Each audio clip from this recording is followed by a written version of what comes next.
एक टारगेट को डिसाइड करते हैं, जैसे जस्ट लाइक एक रोड की तरह। उसको कॉन्फिडेंस आ जाता है तो 100% एग्ज़ाम में 100% मार्क लाते हैं। ट्रेनर कोच उनको हम बुलाते हैं, समय समय पर हम ट्रेनिंग करवाते हैं। सर डिसिप्लिन एक विद्यालय का सर बोन होती है।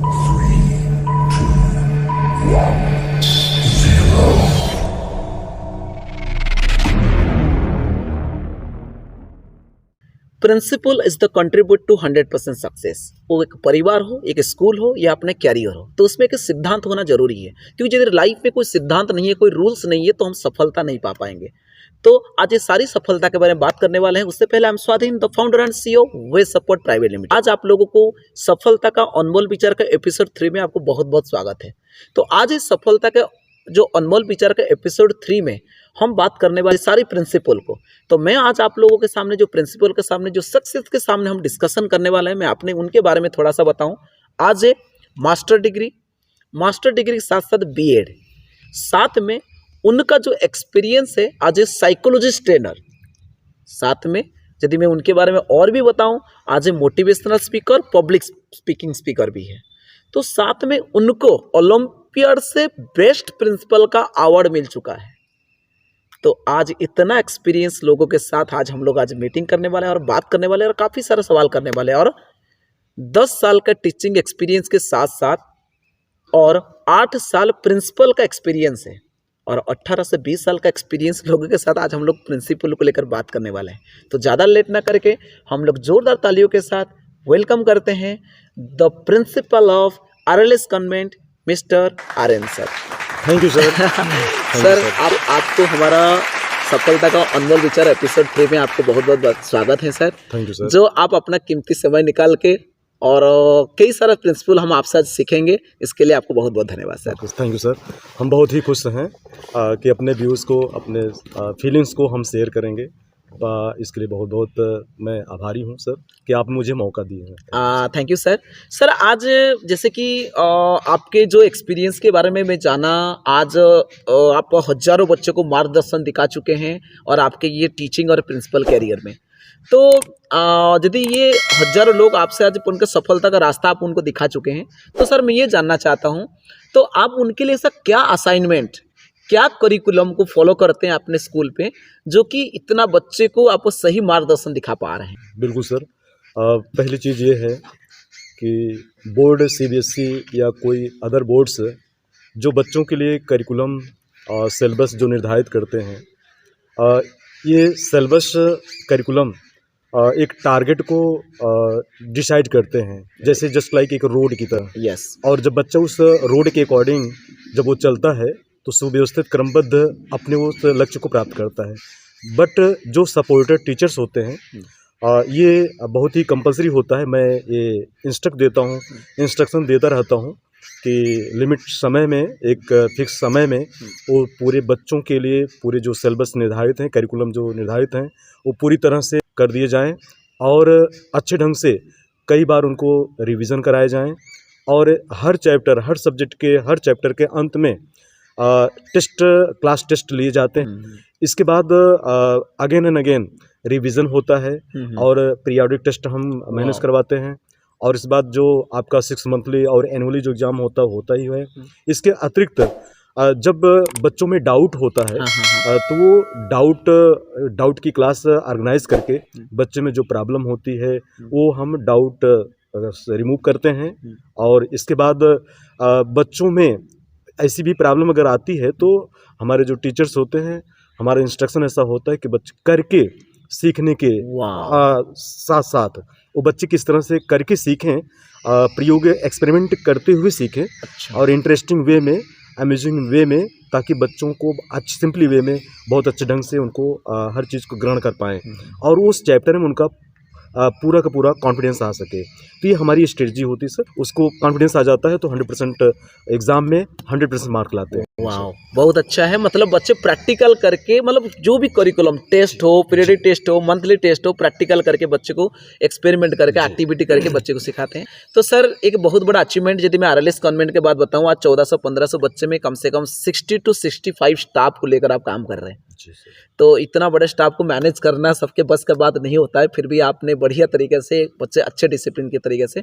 तो मैं सर ये जानना चाहता हूँ, इतना सारे स्टाफ को आप कैसे उनके विकास के लिए साथ में उनको क्या करिकुलम किस तरीके से आप गाइड करते हैं जो इतना बढ़िया से वो टीचिंग मॉडल को फॉलो कर पाते हैं? जी, जो भी हमारा स्टाफ है, और जो भी हमारे शिक्षक हैं, यहाँ पर मैं ये ट्राई करता हूँ, हम प्रयास करते हैं, हमारा एडमिन्स, और मैं ये प्रयास करता हूँ कि जो भी हमें मिलते हैं कैंडिडेट टीचर्स जो मिलते हैं, हम उनको टीचर बनाते हैं। वाह, और ऐसे में टीचर हम क्रिएट करते हैं, टीचिंग की क्वालिटी उनमें हम डेवलप करते हैं। इसके लिए हमारे जो दसों सालों से जो हमारे पब्लिकेशंस होते हैं, अच्छा, पब्लिशर्स होते हैं, मैं आउटसाइडर मोटिवेटिव ट्रेनर, कोच, उनको अच्छा। हम बुलाते हैं, समय समय पर हम ट्रेनिंग करवाते हैं। वाह, मतलब आपको हमेशा टीचर्स का ट्रेनिंग रेगुलर बेसिस में ट्रेनिंग वगैरह होता है। यदि मेरा वीडियो को कोई प्रिंसिपल सर या तो कोई स्कूल से देख रहे हैं, तो हमेशा याद रखिएगा, जो सर का प्रिंसिपल चल रहा है तो टीचर यहाँ पर बनाया जाता है। मतलब टीचर को रेगुलर बेसिस में ट्रेनिंग की जरूरी है। सीखेंगे, क्योंकि सर एक शायद मेरे को लग रहा है आपका एक थॉट था, सीखेंगे तो सिखाएंगे। हाँ, यस सर। नहीं सीखेंगे नहीं तो सिखाएंगे कैसे? कुछ नहीं तो सर, सीखना जरूरी है, क्योंकि जमाने के हिसाब से नया नया चीज आ रहा है, हमको सीखते रहना, सिखाते रहना। बेस्ट टीचर वही है जो अपडेट होना अपडेट होना बहुत जरूरी है। तो सर मेरे को एक चीज़ मेरे को जानना था, जैसे कि हमारा आरएलएस का इतना बड़ा कैंपस में लमसम 1500 प्लस स्टूडेंट है हमारे पास हैं, 14 to 1500 प्लस स्टूडेंट है। तो डिसिप्लिन और सिक्योरिटी का यदि मैं व्यवस्था, क्योंकि बहुत सारे स्कूलों में देखा हूँ 300 बच्चे में घबरा जाते हैं, मैनेज कर नहीं पाते हैं। जी सर। तो आप कैसे इतना डिसिप्लिन के में देखा हूँ, क्योंकि आरएलएस जैसा डिसिप्लिन मैनेजमेंट में और बहुत जगह में नहीं देख पाता हूँ। तो आप कैसे सिक्योरिटी देते हैं, कैसे डिसिप्लिन मैनेज करते हैं अपने स्कूल पे? श्योर सर, डिसिप्लिन एक विद्यालय का सरबोन होती है। यस, और ये एक टीचर के लिए भी, ना कि हम ये देखते हैं कि बहुत सारे विद्यालय प्रिंसिपल्स बच्चों को डिसिप्लिन सिखाते हैं, लेकिन हमारे यहाँ हम ये चाहते हैं कि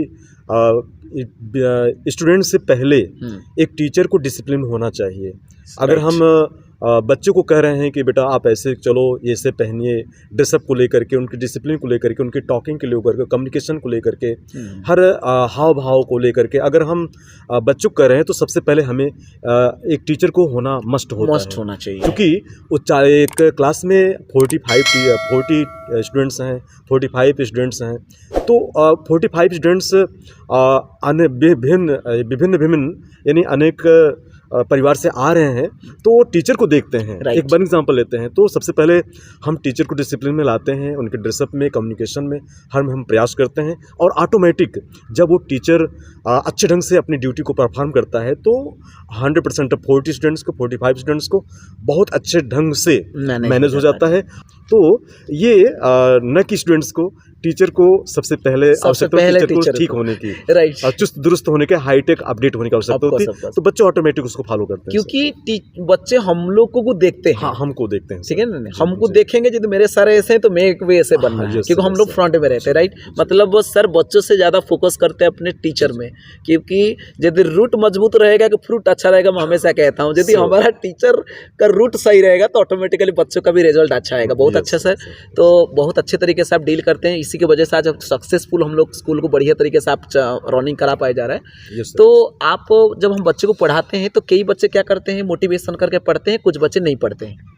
तो सर कुछ बट मैं देखा हूँ आरएलएस कॉन्वेंट में जो बच्चे को बहुत इंटरेस्ट के साथ कोई एक्टिविटी या पढ़ाई वो करते हैं, तो आप उनको कैसे प्रेरित करते हैं, कैसे मोटिवेट करते हैं, जो आज हर बच्चा एक्टिव है आपके? हाँ, यस सर। सर हम ये इस पॉइंट पर ये कहना चाहेंगे कि आज का ज़माना हाईटेक का है। Yes sir. मीडिया का ज़माना है, और छोटे बच्चे क्लास 3 या 4 के बच्चे उतना नॉलेज रख रहे हैं जितना कि 40 साल पहले क्लास 10th और 12 के बच्चे रखते थे। यस। तो हम ये देखते हैं कि 45 स्टूडेंट्स में जब कुछ बच्चे पढ़ने पर ज़्यादा ध्यान नहीं दे रहे हैं और उनका ध्यान कहीं और है, उनकी टेंडेंसी कहीं और चल रही है, तो हम पेरेंट्स को बुला करके या पेरेंट्स के घर जा करके हम उस बच्चे के बैकग्राउंड को समझते हैं अच्छा। कि उनका इंटेंशन किधर जा रहा है। हाँ, अच्छा, पर्सनल विजिटिंग करके उनको क्या देते हैं? बहुत पर्सनल अच्छा, हम विजिटिंग बहुत करते अच्छा। हैं। ये पूछते हैं उनकी फ्रेंडशिप कैसी चल रही है हम्म। और उनका नेबरहुड कैसा है, अच्छा। और स्कूल के बाद ये जो जा रहे हैं तो अपना समय को कहाँ दे रहे हैं। जब हमको ये पूरा ऑब्जर्वेशन हो जाता है कि बच्चा पूरी तरह से अपनी स्टडी पर ध्यान नहीं दे पा रहा, 100% नहीं दे पा रहा है, तो जब हमको पता हो जाता है कि उनकी टेंडेंसी, उनका इंटरेस्ट, उनका इंक्लिनेशन, ध्यान पूरी तरह से नहीं है, तो हम क्या करते हैं कि गार्जियन की उपस्थिति में, पेरेंट्स की उपस्थिति में हम स्वयं और बच्चा, हम रियलाइज़ कराते हैं कि बेटा कितनी हार्डशिप आपके फैमिली मेम्बर्स कर रहे हैं और हमारा टीचर टीम जो है वो कर रही है आपको अच्छा बनाने के लिए। तो यह शो हो जाता है, यह वो रियलाइज़ करता है और 100% बच्चा अपने स्टडी को लेकर के कॉन्सेंट्रेट हो जाता है। साथ साथ बच्चे अपना पूरा एक्सपोज नहीं कर पाते हैं, तो ऐसे में क्या होता है, हमारी ऐसी टीम है, मैंने टीम नियुक्त किया है कि अच्छा। जो इवनिंग टाइम इस हाँ। विद्यालय से हट करके शाम को वीडियो कॉलिंग करते हैं। अच्छा, और बच्चों के पास वीडियो कॉलिंग कर हाँ, कॉन्फ्रेंस करके बात करते हैं। Conferencing wow. करके हमारा टीचर, क्लास टीचर कॉन्फ्रेंसिंग करके बच्चों को ओपन दिल से, ओपन हार्ट से वो अपनी बातें को शेयर करता है, तो हम उस बेसमेंट पे, उस तह पे जा पाते हैं कि बच्चे की क्या कमी है, किस सब्जेक्ट में क्या प्रॉब्लम आ रही है।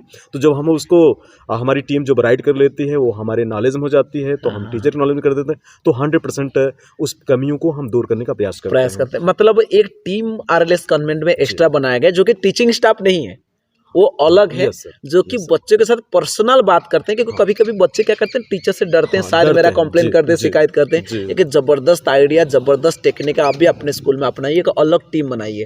तो आपको यदि सिस्टम समझ में नहीं आ रहा है, डिस्क्रिप्शन में नंबर दिया हुआ है, संपर्क करिए, हम आपको इस प्रकार का स्ट्रैटेजी बताएंगे। सर से हम एक्सपीरियंस ले रहे हैं, तो पक्का उसको यूज भी करेंगे, आपके स्कूल में भी यूज होगा। चलिए सर, बहुत अच्छा स्ट्रैटेजी आपने अपनाए हैं।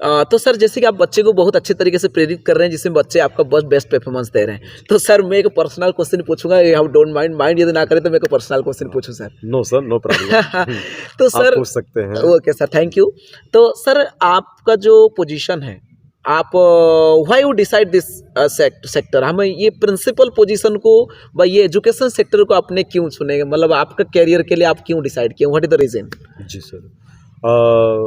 सर, इस बिंदु पर मैं ये कहना चाहूँगा कि स्टूडेंट्स लाइफ में मैंने फील किया और बहुत सारे टीचर्स से गुजरे, और तो मेरा एक्सपीरियंस रहा कि मानव जीवन बड़ा ही दुर्लभ होता है, और जो जीवन में मिला हुआ है तो हम अच्छे काम करें। राइट। और मुझे ये लगा, टीचर्स के माध्यम से मुझे प्राप्त हुआ कि दुनिया के बहुत सारे सेक्टर्स ऐसे होते हैं जो कमाते कमाते धन के लालसा में, ज़्यादा अर्निंग के चाहत में लोग रॉन्ग स्टेप्स ले लेते हैं। तो वो एक उनकी आत्मा खुद ये ठहराती है कि यू हैव डन रॉन्ग, और वो क्षमा, उनकी आत्मा स्वयं उनको क्षमा नहीं करती है, वो Right. अपने लिए ईमानदार नहीं होते हैं। Right. तो मेरा एक विज़न रहा कि शिक्षा जगत ही, एक टीचर ही, एक ये पोस्ट ऐसी है कि जिस लेवल पर रह करके हम समाज में एक गाइडर का काम करेंगे, एक लाइट का काम करेंगे।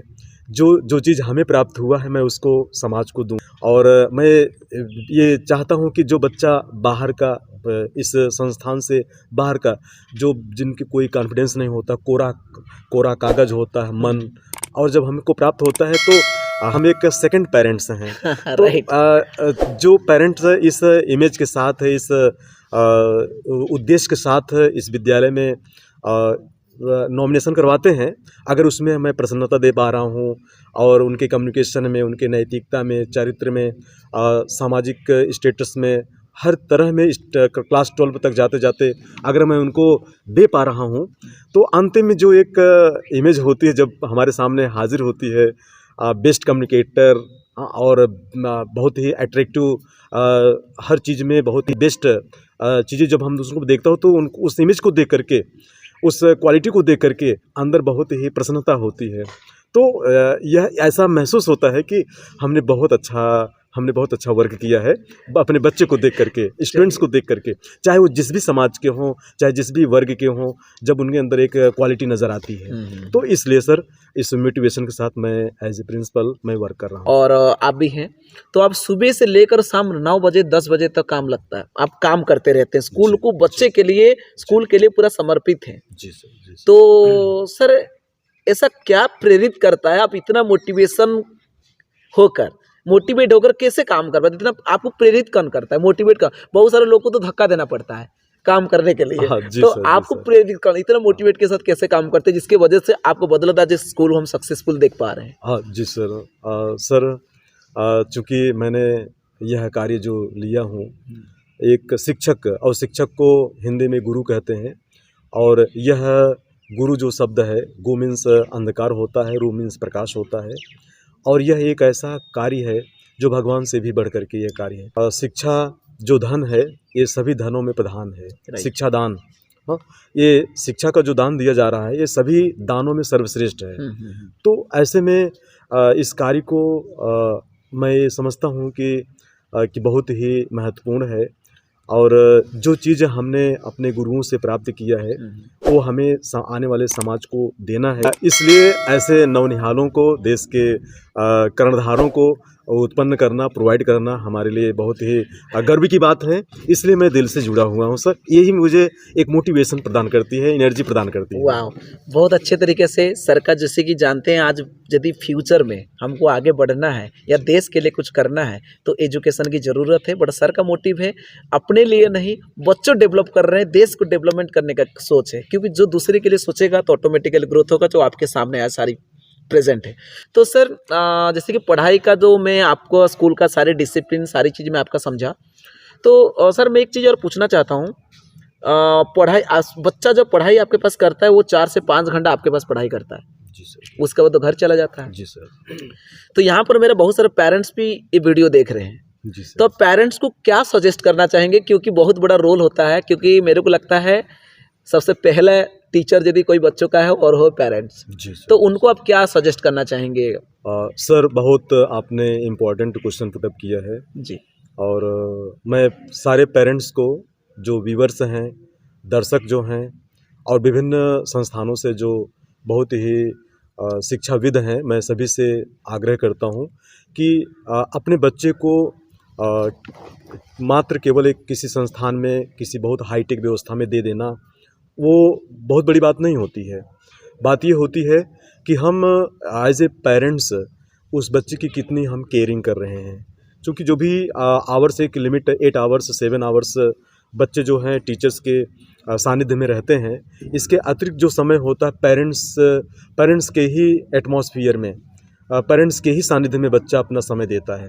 तो नॉमिनेशन कार्य लेना ये बहुत बड़ी बात नहीं होती है। जी सर। ये होता है कि हम कितना केयर कर रहे हैं बच्चे को, बच्चे का रुझान किधर हो रहा है, बच्चे का डाइवर्जन किधर हो रहा है। तो उन सब चीज़ों को हमें क्या करना है, ध्यान देना है। और जो संस्था, जो विद्यालय, जो टीचर्स हैं वो सेकंड पेरेंट्स होते ही हैं, सेकंड पेरेंट्स होते हैं, उनको वो शेयर करें। तो हम ये कहेंगे कि वो शेयर करें, और शेयर करने से ये होता है कि बच्चे में जो डाइवर्ट होने की पॉसिबिलिटी बन रही है वो हर तरह से अपने यानी जो मानसिक बिखराव हो रहा है उसको छोड़ करके बच्चा कंसंट्रेट होगा। और ये हेल्प यानी टीचर्स का और एक पेरेंट्स का भी होना चाहिए। एक दिशा हम दें और केयरिंग करें, लविंग करें। और जब हम उन्हें भरपूर प्यार नहीं मिलेगा तो क्या होगा, ऐसा देखा जाता है कि पेरेंट्स से डांट पड़ी और टीचर से डांट पड़ी तो बच्चा एक अलग दुनिया बनाने का प्रयास करता है। और वही बच्चा तो क्या होता है, जब टीचर ऐसे पेरेंट्स, टीचर्स के भी, विद्यालय के भी पकड़ से बाहर हो जाता है, पेरेंट्स के भी कैच से बाहर हो जाता है, तब क्या करता है कि डिस्ट्रिक्ट की एक ज़िले में जो पुलिस होती है उसका पीछे पड़ने लगती है। तो 6 मैंने देखा है कि 6 ज़िले की पुलिस एक बच्चे को एक टेररिस्ट के पीछे पड़ी, आतंकवादी के पीछे पड़ी रहती है। वो चूँकि वो भी वही बच्चे हैं जो एक पेरेंट्स के कैद से बाहर हो गए हैं, बाहर हो गए, एक टीचर्स, एक स्कूल मैनेजमेंट के कैद से बाहर हो गए हैं, तो वहाँ पर वो पेरेंट्स उसका वो उत्तरदायी है, एक विद्यालय उत्तरदायी है जो इस तरह का माहौल से आगे बढ़ गया है। तो मैं ये चाहूँगा कि पेरेंट्स इस चीज़ को बखूबी समझ लें कि जब तक बच्चा मैच्योर नहीं हो जाता है, क्लास 12 पास आउट नहीं हो जाता, तब तक हमेशा उनकी केयरिंग होनी चाहिए। और जब वो मैच्योर हो जाएंगे, 100% टीनेजर रेंज से बाहर हो जाएंगे, तो 100% वो अपने लक्ष्य को, अपने विजन को समझ पाएंगे और उसी दिशा में जाएंगे। सर बहुत अच्छी जानकारी दी आपने। तो बहुत सारा सवाल तो है बट समय बहुत कमी है, जानकारी और आप एक सक्सेसफुल हमको जानकारी दिए मेरे पेरेंट्स, मेरा व्यूअर्स के लिए। तो मैं लास्ट में यही कहूँगा सर, तो हमारा जो व्यूअर्स देख रहे हैं जी सर, तो उनको क्या आप कहेंगे, सजेस्ट क्या कहेंगे, क्या अपने व्यूअर्स को आप कहना चाहेंगे? सर मैं व्यूअर्स से ये कहना चाहूँगा कि स्वाधीन सर सफलता के अनमोल विचार जो पॉइंट्स रख रहे हैं, जो स्टार्टअप इन्होंने किया है, इनका वर्क बहुत ही प्रेज़वर्दी है, बहुत ही प्रशंसनीय है। और सर का काम मैं एक उदाहरण देता हूँ कि जिस तरह से मधुमक्खी होती है, मधुमक्खी दूर दराज क्षेत्रों से विविध प्रकार के फ्लावर्स से पराग के कण और मधु मिठास को ला ला करके एक कलेक्ट करती है, एक छत्ता बना देती है और बहुत सारे मधु का कलेक्शन कर देती है। वो नेक्टर होता है छोटे छोटे बच्चों के लिए, वो एक अमृत का काम करती है। तो शिक्षा जगत से हमारे स्वाधीन सर एज ए बी सब जगह से प्रिंसिपल का, मोटिवेटर्स का, बड़े बड़े विद्वानों का, हर टीचर्स का, सबकी व्यूज़ को लेकर के आपके सामने प्रेजेंट कर रहे हैं। ये बहुत बड़ी बात है कि हम घर बैठे इनके उस प्रिंसिपल्स को, उस फैक्ट्स को, उस प्रॉब्लम को, जो प्रॉब्लम की है सॉल्व करने की जो की है, आपके सामने रख रहे हैं। तो ये बहुत ही प्रशंसनीय स्टेप है सर का। और मैं चाहूँगा कि यह कार्य बहुत ही आगे आने वाले बच्चों के लिए, आने वाले संस्थानों के लिए बहुत ही एक मार्गदर्शन का काम करेगा। और जीवन में जो प्रॉब्लम हमको आएगी शिक्षा जगत में, हमारे पढ़ाने में, एडमिनिस्ट्रेशन में, डिसिप्लिन में, पठन पाठन में, हर तरह की जो समस्याएं आएंगी, ये सारे बिंदु काम करते हैं। तो यह कार्य बहुत ही सराहनीय है सर का। तो मैं चाहूँगा कि व्यूअर्स जो हैं, आप समझ सकते हैं कि कितना इम्पोर्टेंट है। और मैं चाहूँगा कि स्वाधीन सर इस तरह से अन्य मोटिवेटिव चीज़ें हमारे व्यूअर्स को दें तो बहुत ही अच्छा होगा, समाज के लिए बहुत ही कल्याणकारी होगा। Thank you sir. आज हमारा सफलता अनमोल विचार में आपने पूरा कीमती समय निकाले और काफ़ी सारा एक्सपीरियंस, काफ़ी सारा नॉलेज आप शेयर किए, जिसको हम देखकर काफ़ी सारा सीखे। तो आपको सर बहुत बहुत धन्यवाद जो आपने कीमती समय निकाले। Thank you sir. Okay sir, thank you so much. आपने देखे किस तरीके से आज हम प्रिंसिपल को लेकर बात कर रहे थे, और ये प्रिंसिपल वो पेरेंट्स हो, स्टूडेंट हो या स्कूल हो, किस तरीके से सफलता पाने के लिए, सक्सेस पाने के लिए तो ये कितना रोल निभाता है, आज हम सारी चीज़ों को जाने। और ये सारी चीज़ जानने के लिए तो आप भी जानते हैं, मैं हमेशा आपके लिए कुछ ना कुछ नया लेकर आऊँगा। तो आज हमारा तीसरा एपिसोड था। ये तीसरा एपिसोड में आज आपको काफ़ी सारा प्रिंसिपल को लेकर बात किया। क्या अगले एपिसोड किसका नंबर है, और ये अगले एपिसोड के लिए आपको मेरे को मदद करना पड़ेगा, इसीलिए आपको वीडियो सब्सक्राइब करना पड़ेगा, क्योंकि अगले एपिसोड आपको नोटिफिकेशन पहले आएगा। उसके बाद आप एक काम करिए, शेयर कर लीजिएगा, क्योंकि जो एक्सपीरियंस, ऐसे बहुत सारा स्कूल है, ऐसे बहुत सारे टीचर्स हैं जो अपने एक्सपीरियंस रखे हैं जो हमारे पास नहीं है, बट वो इस सीरीज़ में आए, अपना एक्सपीरियंस शेयर करें, और एक्सपीरियंस के साथ जब शेयर करेंगे हम नॉलेज को डेवलपमेंट करा के फिर एक सफलता का सीढ़ी में आगे चढ़ते रहें। तो ये हमारा सोच है और मेरा उम्मीद है, और ये सोच में आप मेरा साथ देंगे, क्योंकि मैं भी कमिटमेंट किया हूँ आपके बच्चे को और आपको डेवलपमेंट करने का कसम खाया हूँ। तो आप मेरा साथ दीजिएगा, फिर हम मिलकर सब लोग आगे बढ़ेंगे, और आप वीडियो शेयर करते रहिएगा। तब तक मैं नेक्स्ट एपिसोड का तैयारी कर रहा हूँ। तब तक के लिए बाय बाय।